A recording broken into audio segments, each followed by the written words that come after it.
does it feel, obviously, especially at a different club? And yeah, what are your emotions at the moment? It feels unreal just to... I don't think it's really sunk in yet. It's such an amazing feeling, and all girls have worked so hard for this moment, not only the girls that took the field, but the girls that, you know, the rest of our squad and development players and everyone. It just means so much to us in our town, and we're just so, Fantastic. Yeah. Sort of the game itself started, you were defending a hell of a lot and then conceded that first try, but to sort of hang in there and lead at 8 at half time, I guess what were you thinking there? Yeah, obviously it wasn't the best start, but one of the things that we've always prided ourselves on is our defence and scramble D, and just our attitude to never give up. And I think the score obviously blew out a little bit towards the end. It was a fight the whole way through, and it's probably only that last few minutes that we got lucky, I guess, with a few tries that we worked hard to build on. But Parramatta were unreal. They really turned up to compete today, and I think it just shows the more games that we have, and the more the games as so it's really exciting for the future. And it's unreal. Tamika Upton is a big game player. What words do you have for your fullback after a performance like that? You were out there, you'd be able to tell me more. Yeah, honestly, Tamika, I said to her before the game, and she's one of the players, she's my favourite player to play with. I just know she's so safe. She just has a straight face and just does what she needs to do the whole time. She's just an unbelievable teammate, so fit, can identify what's in front so well, and is so confident under the high balls as well. Just to acknowledge Dino and his kind words. He's done a sensational job, as I know the challenges they face with athletes, or we're developing athletes to play a sport at a full-time level, but they work. So I just want to acknowledge those coaches. And further to Dean's comment, it's a cliche when it comes to coaching. Like when she sits along, look at her and go, she's playing today. There's a fair bit of confidence in the room, and even though she's quite humble and doesn't quite believe that, she's certainly been the difference at certain stages this year for us. She's the best number one in the game. We wouldn't trade Tamika for anyone else. That's what I'd say. She's taught me so much about coaching. I haven't had a student of the period of time, or females, and comes to me with different things, and she really yearns to learn more about the game. It's unbelievable. What about at 18-12? Were you nervous at all, because they were sort of hammering the line there for a bit? We left our hotel room this morning, hotel foyer this morning, and we sat in our meeting room and showed 12 minutes of DNA of our defensive efforts. So when we started in round 1, or when we started 11 weeks ago, Sunday afternoon in Newcastle, our first thought was every time we walk off the field, everyone will be proud of the performance we put out there, in particular our community, club and family. We showed that 12 minutes before we left this morning of our defensive DNA, so nerves don't come into it. We'd done the work, we front-loaded everything, and we were confident that if we walked off today and we were beaten, it'd be by a team that deserved it more than us, but we're also confident we'd leave a performance out there that our community and our players would be proud of, and they did that. I'm glad you weren't nervous. We were feeling it a little bit.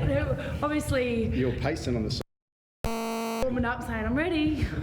No, I think the girls just really dug deep, and it was a grand final. It's a grand final, Everyone needs to take it to another level, and credit to Para. They really stayed in it, and they were in for it. So, yeah, God. When did you hatch the plan to get the couple of marquee players that you got, and how did that come together? I mean, what did you sell them? Mate, I probably can't take credit for that. Our recruitment team and club did a fantastic job. When Tamika came down, she met with the first grade coach, she met with Blake Green, met with myself. But again, that was probably management and the recruitment team that really decided, the club wanted to invest in female rugby league. For us, we believe whoever can do that the best out of the codes will win. There is an organisation and the NRL, and we want to make sure that we make every post a winner. But our club made a concerted effort to go out and chase those two players. So again, I wish I could take credit for it, but I can't. Pay homage to those. But once we met with Tamika, the dream we sold her was that if she came down, we'd develop her as a person and a player. We would like to think that we've done that. And then Millie walked in all smiles and it was all sorted from there. But yeah, Just, sorry, on the back of that as well, I mean, what we've done at the club for all of the players that have come to Newcastle wouldn't Ronald and the rest of our staff. He's really got behind us. We've got mindset coaches. We're really invested. They're really invested into making us better people and better players. And they've just had so much belief in us from the start, which I think a lot of us haven't really had at times. And we're just a really tight bunch of girls. And Ronnie always had the belief and the faith in us. And so. And Millie, I mean, you made that jump with Tamika. I mean, how satisfying is it to sit here today with that ring, lifting that trophy? What's that now, and where does that rate in the premierships now you've won? Yeah, I mean, it's definitely up there. It's pretty unreal. It's just... And to think that we did it without one of the best players in the game, Hannah Southwell. Like, she is such a massive part of our team, and she'll be training hard, working hard to get back and to play. Yeah, it means so much to us. We did a lot on visualisation and, you know, looking at the Paul Harrigans and the Chiefs and the Kurt Gidleys and everyone in between meant to them, and that was just being the player that everyone wants to play alongside. And we can dead set look at everyone in the eye on our team and have that confidence in playing alongside. Going through that hit list of players that have donned that red and blue in 97, 2001, drinks, how special is it to see the Knights on this stage with that trophy? I remember lining the streets in 97 when they come back in, so for me it's extremely special. I grew up in Newcastle, I grew up in Woodbury, which is 15 minutes from the old ISC as it was then, but to be able to bring those players in of that ilk and the guys who laid the foundation like Tony Butterfield and talk about what it means to be a Newcastle Knight, but then above all else for our players to adopt that and go, hey, well, if that's what it takes, that's what we're going to do. I think that's the special message there, is from 1 through to 27 the staff all knew that it was a Newcastle way or nothing else, and there were so many team first actions. Yeah, I think that's the special thing. Ron, can you talk about the number 7? I mean, she had to give permission to play as an under 18, and look what she's... You know, she would have done another number 7 pretty proud out there today. Yeah, definitely. And I know that he's, he's certainly watched her career and spoken about how special she's going to be with Jessie. But she's got maturity beyond her years when we talk about football. Away from the park, still 17-year-old, and she's got a lot of learning to do, a lot of growing. Game. She's got things in a game. I've seen round 1 against Brisbane, play 3 and play 4. She'd kick into the corner and chase the kick. That speaks of spades of maturity for a 17-year-old halfback, and the world will be her oyster if she's willing to stick at it and work extremely hard. So from round 1, you knew she was a 7 that could take you to a premiership. From round one, I knew that she was a 7, along with all our other players, that would leave a performance out there that our community and club could be proud of. And, mate, that's all we've done from day one. We didn't speak once about a premiership. We didn't mention semi-finals once. Never spoke about it. It doesn't come into our DNA. It's about working hard, the Newcastle way. And above all else, if we weren't good enough, we'd accept that. We'd be humble in loss, magnanimous in defeat, when winning. But for us, a tough, proud performance every week.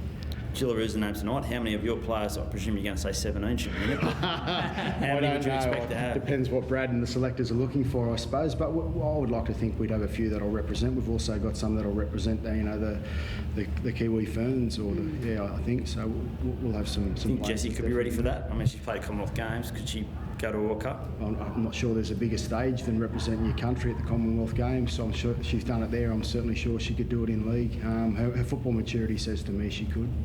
Yeah. Millie, party in Newcastle tonight? Yeah, we've got 2 supporters buses that came down, our friends and family. And Blake?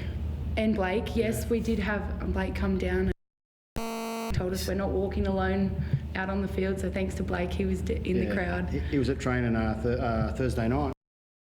There's probably going to be a lot of Parramatta supporters, but walked on the field and said, hey, you won't be alone this weekend, I'm there to support you. So, and those are the sort of things that we've done in our community. That's invite people to training and have them along and be a part of as an organisation. There was a lot of Parrot chants, but you had that pocket Yeah, we had a few. I only heard the Newcastle chants. Yeah. We could see our families and our friends, and we could hear them loud and clear over everyone else. So, yeah. That's the biggest crowd in 2000. What did it feel like? Yeah, it was amazing. I honestly did not think that there would be so many people there. It was, like I said, it's a bit to look back on it. It'll be something quite special. But yeah, it really meant a lot to have a lot of people there, even though a lot of them were Para supporters. It just means a lot that people want to watch the game and turn up. I mean, just with the expansion next year, I mean, are you keen to stick around and also try and Hope keep so. as many girls together? Because a lot of Cowboys coming in probably look at some of the girls. Yeah, I think it's exciting, the expansion game. It's going to be exponential over the next 5 years. I'd be grateful for another opportunity and grateful if all the players would hang around. For me to get this opportunity, I've learnt so much in this last 3 months or 11 weeks. This team has made me a better father, a better husband and a better coach. I've learned so much in my 20-odd year coaching career as I have over this last period of time. Just while I can, I want to also acknowledge the supporters, but also our players and their partners and their families and my taking them with the journey, and without them, this doesn't happen. So we're so grateful for them, and I need to express that. Millie, just backtracking a little bit to the Southwells, from a captain's point of view, what have you made of, I guess, their relationship this year in their first year at the Knights, and how they bounce off each other, and what this victory probably means to them? Yeah, I mean, the Southwells, Hannah and Jessie, both are Newcastle locals, so just for that, that's a massive thing. And for them to be able to play together their first game in round one, that was really special for them and for our team and for their family. And obviously devastating that Hannah got that ACL injury in round one, but I think Hannah's impact on the game, and then her impact as an older sister on Jessie, probably keeps her a little bit level and pumps her up when she needs it, but then also knocks her down when she needs it as well. So they're both very humble players, win or loss, and they just compete on absolutely everything. And yeah, I can't wait to see them back out there running side by side on the field together. Is that mentorship really clear to see for you? Yeah, absolutely. It's like an older sister and a younger sister. It's always under the arm, and they're very close. And me and my sisters were growing up, but is when we're doing tackling drills and Hannah picks her out, just keeps her in check and lets her know that I'm still the big sister. Yeah, that's it. When they're against, it's great though. It definitely adds that family feel in the club. Like, we've just got so many girls that have grown up playing juniors together, that are from Newcastle in the local area, and just to all be together. And I'm not from Newcastle, but to just join that and feel that is really special. You're an Overcastrian now. That's it. Yeah. Thanks, guys. Thank you. Good, thank you.